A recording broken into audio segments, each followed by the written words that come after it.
नमस्कार मित्रांनो, कोकणातल्या भयकथा या चॅनलवर आपल्या सगळ्यांचं स्वागत असा. तुम्ही जर आजच या चॅनलवर असाल तर चॅनल सबस्क्राईब करा आणि बेल आयकॉन दाबा. बेल आयकॉन दाबल्यावर खाली येणाऱ्या ऑल ऑप्शनला क्लिक करा, म्हणजे पुढच्या सगळ्या भयकथांचे नोटिफिकेशन तुमच्यापर्यंत पोहोचतील. मित्रांनो, ह्यो अनुभव दत्ताराम नावाच्या काकांनी सांगितलेलो हा. ह्यो अनुभव 20 वर्षापूर्वीचा. दत्ताराम काकांची बायको जंगलात लाकडा जमा करू गेली असताना कातरवेळेक जो अनुभव तिका इलो तो मी या कथेच्या स्वरूपात तुमच्यासमोर मांडतय. आमच्या वाडीत दत्ताराम नावाचे एक काका आहेत. त्यांका 2 मुलं असत. त्यांच्या बायकोचं नाव दर्शना. आम्ही तिका दर्शना काकी म्हणत. त्या काळी आतासारखे जेवण शिजवण्यासाठी गॅस शेगडे इलेले नव्हते, त्यामुळे सर्व जेवण ह्या चुलीवरच करूचा लागा. नानी घरात आंघोळीसाठी पाणी तापवचं झाला तर आपण चुलीवरच भल्या मोठ्या भांड्यात पाणी ठेवून तापवचं लागा. आणि त्यासाठी म्हणून जंगलातून लाकडं आणूची लागत. दत्ताराम काकांच्या घरासमोर मोठी नदी होती. नदीच्या पलीकडे काही अंतरावर वनविभागाचा एक भला मोठा जंगल होता. त्यामुळे वाडीतली सगळी बायका, काही पुरुष मंडळी लाकडं जमा करण्यासाठी म्हणून त्या जंगलात जायचे. त्या जंगल वनविभागाच्या अखत्यारीत असल्यामुळे फॉरेस्टर, वनविभागाचे कर्मचारी यांची त्या जंगलात नेहमी गस्त असायची. जेव्हा गावातली, वाडीतली माणसं त्या जंगलात लाकडं जमा करूक जायची तेव्हा त्या कर्मचाऱ्यांकडून त्यांना सक्त तंबी दिली जायची. कोयत्याचा वापर करून ओली झाडा किंवा त्याची फांदी तोडूक त्यावेळी बंदी होती. झाडावरनं तुटान पडलेली सुके फांदी तोडून न्यायचे, ओली लाकडं तोडून न्यायची नाही, अशी वनविभागाचे सक्त सूचना होते. त्याप्रमाणे सगळी माणसं अगदी प्रामाणिकपणे जंगलातील सुकी लाकडं जमा करायची आणि भारे बांधून घराकडे घेऊन यायची. साधारण पावसाळा संपलो की नोव्हेंबर-डिसेंबरच्या दरम्यान लोक त्या जंगलात लाकडांका जायची. कारण पावसाळ्याच्या दिवसात वाऱ्यामुळे, पावसामुळे मोठमोठे फांदिये झाडावरनं तुटान खाली पडलेले असायचे. त्या जंगलात वन्य प्राणी, पक्षी यांचं मोठ्या प्रमाणावर वावर होतो. जंगलात मोरांची संख्या पण भरपूर होती. त्यामुळे छोटी छोटी मुलं देखील आपल्या आईवडिलांसोबत त्या जंगलात जायची. जंगलात जाण्यामागे त्यांचा एकच उद्देश असायचो, तो म्हणजे पावसाळ्याच्या सीझनमध्ये मोरांची सुंदर आणि रंगीबेरंगी पिसा गळान पडायची आणि ती गोळा करूक म्हणून लहान पोरं त्या जंगलात आपल्या आईवडिलांसोबत जायचे.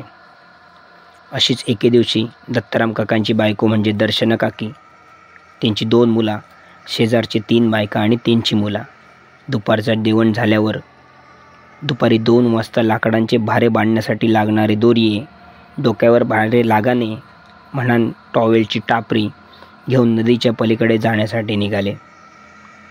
नदी पार केल्याने तशी 1 किलोमीटर पुढे चालल्यावर जंगलाची हद्द सुरू झाली.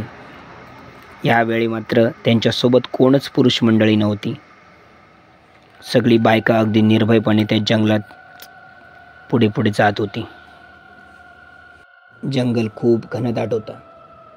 मोठमोठी विविध जातीची झाडं त्या जंगलात अगदी घट्ट पाळामुळा रोवून जमिनीत कित्येक वर्ष उभी होती. त्या झाडावर अनेक प्रकारचे वेली बिलगलेले दिसायचे. काही वेली तर जमिनीवर पसरलेले असायचे. त्यांच्यावर पाय देत वाट काढत लाकडा शोधूची लागत असत. सगळी बायका, दर्शना काकी, त्यांची मुलं आता त्या जंगलात बऱ्याच आत इली होती. सगळ्यांची धावपळ सुरू होती की भाऱ्यासाठी लागणारी लाकडं कधी एकदा जमा होतं आणि आपण सगळी कधी एकदा काळं होऊच्या आत घरात पोचतो. एरवी ती सगळी संध्याकाळी 5च्या दरम्यान घराकडे परतायची. पण आज मात्र लाकडं काय भेटत नव्हती. तोपर्यंत लहान मोरांची पिसा जमा करण्यासाठी आजूबाजू फिरत होती आणि मिळालेली मोराची पिसा त्या नाजूक हातात घट्ट पकडत होती. लाकडा जमा करता वनविभागाचे अधिकारी त्यांच्याकडे पोहोचले. त्यांनी सगळ्यांची लाकडं तपासल्याने पण सगळ्या बायकांनी सुकी लाकडा जमा केली होती. त्यामुळे ते निघान गेले. लाकडा मिळत नसल्यामुळे भारोभर लाकडा जमवताना पण त्यांचं बरोच वेळ जात होतो. सगळ्यांका भारोभर तरी लाकडा मिळाकोय म्हणून सगळी जण एकमेकांका मदत करत होती. म्हणता म्हणता संध्याकाळचे 5 कधी वाजान गेले काहीच समजला नाही. तसा जंगल घनदाट असल्यामुळे जास्त सूर्यप्रकाश जंगलात येत नसायचो. त्यामुळे संध्याकाळ झाली की अंधार पडल्यासारखं वाटायचो. जमा केलेल्या लाकडांचे सगळ्यांनी भारे बांधल्याने, सगळ्यांनी एकमेकांका भारे उचलल्याने, पोरांका हाक मारून एकत्र जमा केल्याने आणि सगळीजण घराच्या दिशेने परतीच्या प्रवासाक निघाली. अरुंद आणि चिंचोळ्या पायवाटेवरनं सगळी डोक्यावर भारे घेऊन एका रांगेत चालत होती. त्यांच्या मागून ती छोटी मुलं आपल्या हातातली मोराची पिसा मोडता नाही ह्याची काळजी घेत घेत त्यांच्या मागणं चालत होती. चालता चालता बायका म्हणत होती, इकडे परत लाकडांका यायचं नाही, इकडे लाकडा मिळणार नाही, उद्या दुसरीकडे जाऊया पण इकडे नको येऊया. बरोच वेळ झाल्यावर दर्शना काकी म्हणाली, काय गो आपण वाट चुकलो काय गो, येताना आपण ह्या वाटेने इलो असं वाटणार नाही.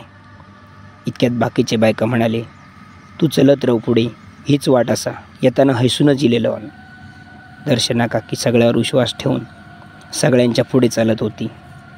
आता बरोच वेळ झालो होतो. ती बऱ्यापैकी पुढे इली होती. डोक्यावरचे भारे आता मात्र जड झाल्यासारखे वाटाक लागले होते. इतक्यात एक दुसरी बाई म्हणाली, दर्शना म्हणतात खरा, येताना आम्ही ह्या वाटेत नाही येऊ होतो, वाट चुकलो आपण. आता मात्र सगळ्यांका ही गोष्ट पटली. एरवी तर तासभरचं अंतर चालल्यावर आम्ही जंगलातून बाहेर पडतो, पण आता 2 तास झाले तरी आपण जंगलातच फिरतो. आमका वाट कशी काय मिळणार नाही. आता लहान पोरा पण चलान खूप दमली होती. सगळी पुन्हा त्या पाय वाटेवरनं मागे फिरली आणि इलेल्या वाटेचा शोध घेऊक लागली. पण त्यांका त्या जंगलातून बाहेर पडण्याची वाट मिळत नव्हती. आता बरोच अंधार झालो होतो. कातर वेळ सुरू झाली. आता मात्र सगळीजणं घाबरली. आमका जंगलातून बाहेर पडण्याची वाट कशी काय मिळणार नाही याचा सगळीजणं विचार करूक लागली होती. इकडे घराकडे दत्ताराम काका काकींची वाट बघत होते. कातर वेळ झाली आणि ही सगळीजणं पोरांका घेऊन अजून कशी काय नाही घरात पोचली याचा विचार काका करत होते. काकांका मात्र आता संशय इलो. एका शेजारच्या पोरग्या घेऊन काका जंगलाच्या दिशेने ह्या सगळ्या बायकांचा शोध घेण्यासाठी मनात निघाले. काका रागात बोलत होते, अरे लाकडा मिळाक नाही तर काय झाला, घरात यायचा, पण इतको वेळ जंगलात कोणी थांबाक सांगला. कातर वेळ सुरू झाली आणि बारक्या पोरांका घेऊन ही खै रवली. काका खूप चिडले होते. ते तर काकी गाळीच घालत होते.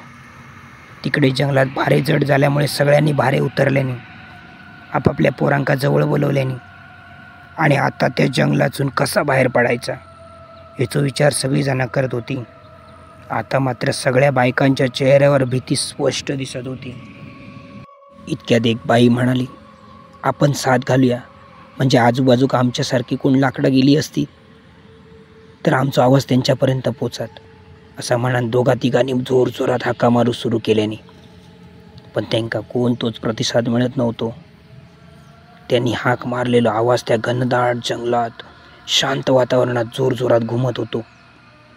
आता मात्र त्या सगळ्यांका वाटाक लागला की आपण या जंगलात पूर्णपणे अडकलो. आता बाहेर पडणं नाही. ह्यो काहीतरी भुताटकीचो प्रकार असा. ह्या समजल्यावर सगळ्यांची तर बोबडीच वळली. पण आता वाट शोधून काढल्याशिवाय कोणाकडे पर्यायच नव्हतो. सगळ्यांनी पुन्हा लाकडाचे भारे डोक्यावर घेतल्याने आणि घरात जाणारी पायवाट शोधूक निघाली.